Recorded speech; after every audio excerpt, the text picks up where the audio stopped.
everybody. Welcome to the Sports Office here at Channel 4. Maurice Drummond, Elizabeth Isley here with you. And, of course, what are we talking about? The thing that you're talking about, everyone's talking about around town, the trade for Sam Bradford. He goes to, quite frankly, Elizabeth, the city where they boo Santa Claus. Good luck, Sam. But for look, batteries. 9 volts.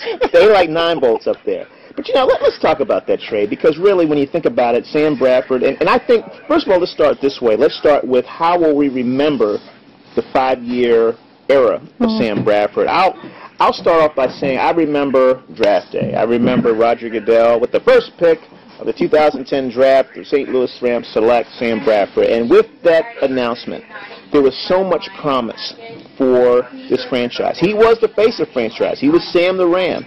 And when you look back 5 years later, and I think there were some interest concerns, I think, going into the draft with Sam, but there were 3 things that I always remember about Sam Bradford's era here. I remember the game, the play-in game against the Seattle Seahawks, where this guy as a rookie had the Rams on the verge of a playoff spot. But I also remember 2 knee injuries, and I also remember some really bad offensive lines. And it just seemed like it stunted his growth. Yeah, well, you said 5 years. Doesn't even seem like it was 5 years. Not at all. I mean, he wasn't even on the field for 5 full seasons, and it's, Sam, before, disappointing. You know, you had that high hope after those dismal years, and it just, disappointing, I think. And now with the flux of where is the franchise going to be here, what's going to happen in the next 3 years, you couldn't really count on Sam and his knee, right? No, you couldn't. I mean, here's a guy who, you know, by all accounts, has worked very hard to try to get back. But, you know, you look at that play in Cleveland last year, that preseason game, it wasn't exactly a stunning hit. You're wondering, really, you know, how durable he can really be going forward. And I think for the Rams, I'm actually shocked that they were actually able to get the caliber of quarterback that they received for Sam Bradford. You know, particularly with that salary. I'm surprised they found someone that could take that salary and also get a starting quarterback in return. Yeah, I mean, I think fans in Philadelphia have to be going, what?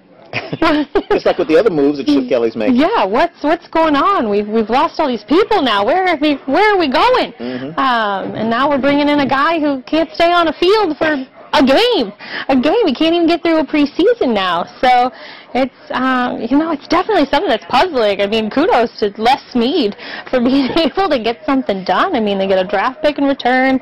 There's a conditional pick on there. They could get a second round, but that's only if Sam's the starter out in Philadelphia. So they end up on the really right side of this deal. Yeah. I want to ask you about moving forward with a guy like Nick Foles, because, you know, this is a team, when you look at the offense, I mean, the line has been aging and getting, you know, really, they've been aging. They weren't very good. So now they cut Jake Long. They cut Scott Wells. So they're trying to get younger there. Nick Foles is a guy who 1 year threw 27 touchdowns, only had 2 interceptions.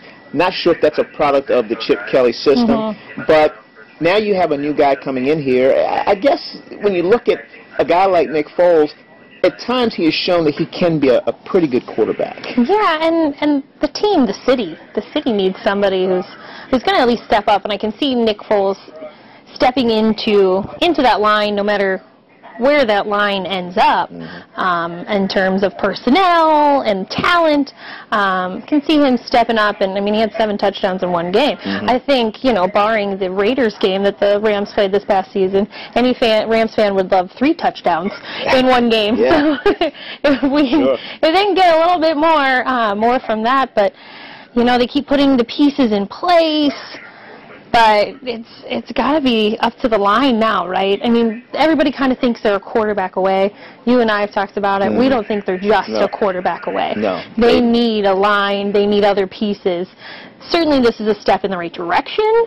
I don't think it's the holy grail of steps. No, you're right. And I think that you do have some pieces on defense. I think this is a defense that's probably, you know, if you add in maybe, you know, another corner or 2, you know, maybe some depth at defensive line, maybe a linebacker, you got a defense that's ready to go. But this offense, wow, I mean, it's struggled. It has not really come into the new age in terms of the passing game.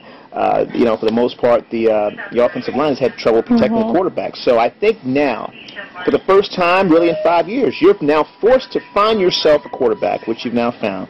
You're also now forced to rebuild the offensive line. It's kind of been patchwork. They've been kind of depending on certain guys to be healthy, and even a guy like Roger Saffold. I mean, he's not really been very healthy either, even though they gave him a big contract last year. So you're now forced to rebuild the offensive line and get some new faces and get younger.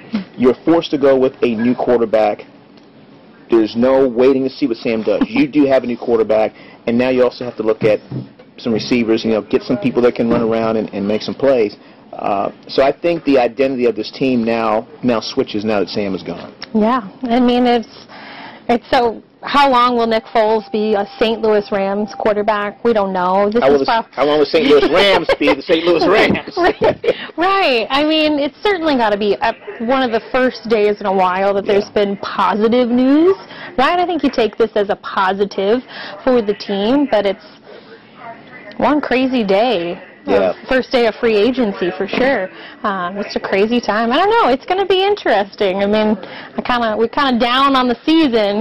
What's going to happen? We're dealing with stadiums. We're dealing with moving, and now you got at least a brighter piece. Football. Yeah.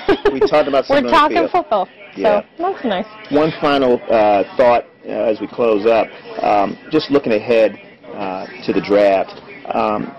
Why don't we put our GM hats on right now? So now that you've made a trade for a quarterback, and there's been talked about, should the Rams spend a high pick for a guy like a Mariota? Well, I think that's off the table now. You don't have to worry about that. But I'll start with my GM hat first. Elizabeth, I got to find a way to rebuild this offensive line. And I look at what the Cowboys did. They got had a really good guard in their draft, and they rebuilt that line. And the identity of that team changed. A guy like DeMarco Murray ran wild. Explodes. You can control the game. You can protect your quarterback and keep the heat off of him. I think priority number one is offensive line.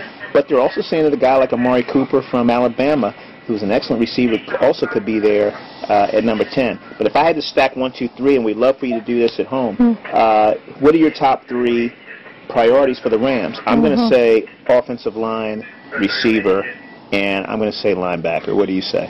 I'd agree with you with that offensive line. I mean, you've got, and I'd waver with your wide receiver pick, because I think the Rams have done a lot of that stuff going into previous drafts. They've got pieces now. They've got Trey Mason. If Stedman Bailey can keep the momentum that he had at the end of the season, and Kenny Britt, you don't know where he's going to land, especially with free agency starting today. I think offensive line has got to be your number one priority. I mean, and where the league is going right now, you have to fill that void that you have currently. I think they could get better in secondary.